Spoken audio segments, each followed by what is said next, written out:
तो मैं रमजान का मसला इसी बात से हल कर दूं। जाओ इल्म फल्कियात वालों से पूछो, मौसमियात वालों से पूछो। आज की जदीद रिसर्च ये कहती है कि सूरज तलू पहले होता है, जमीन पे नजर 9 मिनट बाद आता है। उन्होंने दलील दी, उन्होंने कहा जो सूरज की पहली शुआ सूरज से निकल के जमीन तक पहुंचती है तो जमीन के टाइम के मुताबिक उसे 9 मिनट का दुरानिया चाहिए सूरज से निकल के जमीन तक पहुंचने। जब तक वो हमारे गोले पे वो लाइट नहीं पहुंचती हम ये समझते हैं कि सूरज आया ही नहीं। शुआ बताती है कि वो आ गया है। कोई तो बंदा होगा।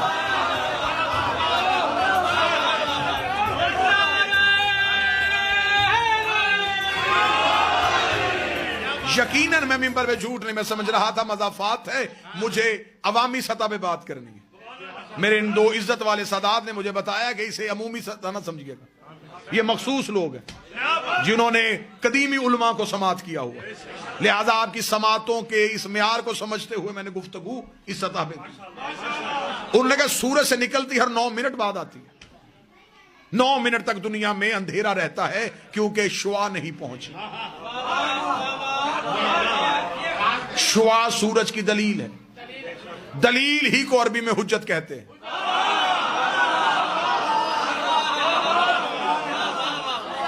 और वही इल्म फल्कियात वाले कहते हैं कि सूरज गरूब पहले हो जाता है, नजर 9 मिनट तक आता है।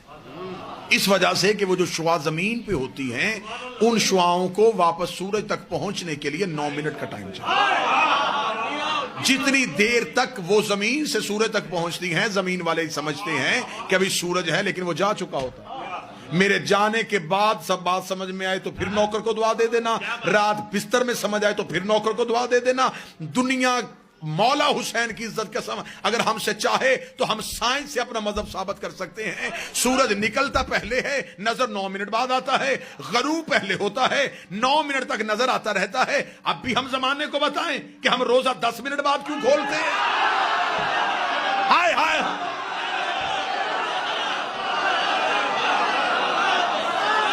हमारे सहर और रफ्तार का ताल्लुक शुआओं से नहीं,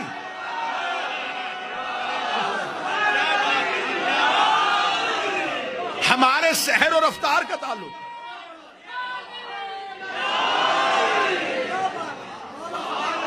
हमारे सहर और रफ्तार का ताल्लुक शुआओं से नहीं, सूरज से।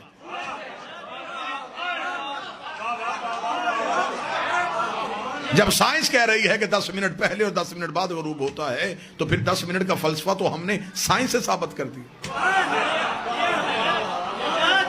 ये इंतहाई एक जाहिलाना सी सोच जमाने को बताई जाती है। मेरे अहले सुन्नत भाई तशरीफ फरमाए, पैगाम उन तक ये पहुंचाया जाता है रोजा खोलने में जल्दी करनी चाहिए इसलिए कि रोजा मकरूह हो जाता है। ये जो बिल्कुल रोजे के इफ्तार का वक्त होता है ना, अल्लाह ये वक्त आपको किसी बस स्टॉप पे दिखाए तो वो मंजर बड़ा दीदनी होता है कि लोगों के हाथों में यूं खजूर हाथ में होती है बिल्कुल कि फौरन जल्दी से कर। क्यों? वो कहते हैं जल्दी कर लेना चाहिए क्योंकि फिर रोजा मकरूह हो जाता है। अच्छा, मेरे सामने आप बाखबर चेहरे तशरीफ फरमाएं, अक्सर ऐसा होता है कि एक रोजादार जो है वो सुबह उठने में थोड़ा देर से उठा, खाने पीने का वक्त गुजर गया था, बिल्कुल शहर का वक्त तमाम होने वाला था, उसने नीयत कर ली और रोजा रख लिया। ऐसा है। मजहब इस्लाम का कोई मुफ्ती ऐसा नहीं जो ये कहे कि इसका रोजा नहीं हुआ। वो कहते हो गया।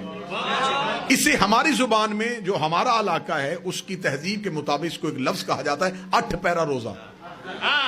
अब पता नहीं आपके यहाँ कौन सा लफ्ज बोला जाता है, हमारे यहाँ कहा जाता है 8 पैरा रोजा जो बगैर खाए पिए रखा जाए, बल्कि मौलवी कहते हैं मस्जिदों वाले कि इसकी ज्यादा फजीलत है क्योंकि ये बगैर खाए पिए रखा। अच्छा, बगैर खाए पिए रखा हो गया, जो रोजा बगैर खाए पिए रखा जा सकता है बगैर खाए पिए खोला क्यों नहीं जा सकता?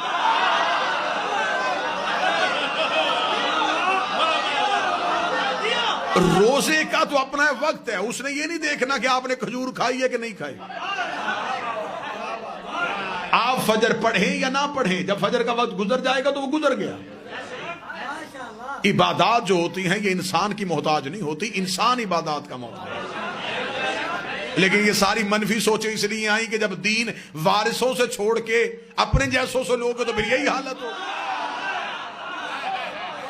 लिहाजा जो बात मैं आप तक पहुंचा रहा था, बगैर इनके अल्लाह समझ में नहीं आ सकता। ये रमजान का महीना वो है जिसमें गुनहगार भी अल्लाह के करीब होने की कोशिश करते हैं। क्या कहा जाता है उसमें सही साहब कि नियत की जाती है कि 2 रकत नमाज फजर पढ़ता हूं कुर्बतन इल्लल्लाह, रोजा रखता हूं कुर्बतन इल्लल्लाह। हमारे यहां असल में मसला ज्यादा यह है कि अक्सर चीजें जो हैं उनका ताल्लुक जब अरबी जुबान से आ जाता है तो हम उससे बेखबर हो जाते हैं।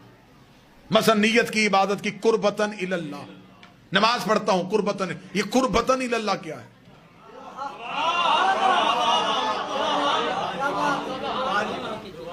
कुर्बतन अल्लाह नहीं, कुर्बतन इल्लल्लाह, मैं अल्लाह की तरफ करीब होना चाहता हूं। अब आपने मेरी सोचों से ज्यादा दाद दे दी, ये जुमला आप समझिएगा और इसी पे नतीजा दे दूं। इंसान नियत करता है कि मैं अल्लाह की तरफ करीब होना चाहता हूं, अल्लाह के करीब नहीं, अल्लाह की तरफ करीब। जिस शय के आपने करीब होना हो उस शय का किसी एक जगह पे महदूद होना जरूरी है।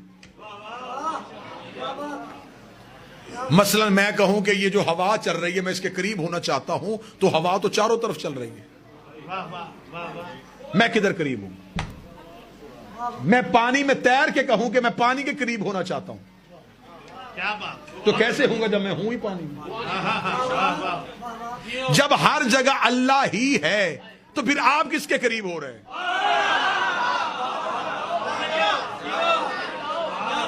जितना आसान कहेंगे उतना आसान कर लूंगा, लेकिन बात को समझिएगा जरूर। नीयत है कुर्बतन इल्लल्लाह, अल्लाह की तरफ करीब होना चाहता हूं। मैं मजमे से कहूं थोड़ा थोड़ा मिंबर के करीब हो जाए, इसका मतलब मिंबर यहां है, आप उधर से इधर की तरफ आए, इधर करीब हो रहे हैं, इसका मतलब मिंबर इधर है उधर नहीं। अगर हम अल्लाह के करीब हो रहे हैं तो अल्लाह को एक जगह पे मानना पड़ेगा। जिधर हम जा रहे हैं उधर अल्लाह है, जिधर से हम जा रहे हैं उधर अल्लाह नहीं। तो जो उधर हो और इधर हो वो अल्लाह होता ही नहीं।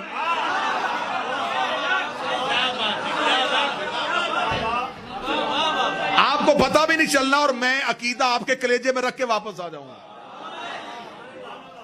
हम अकायद के हवाले से खुद कुछ हमलावर है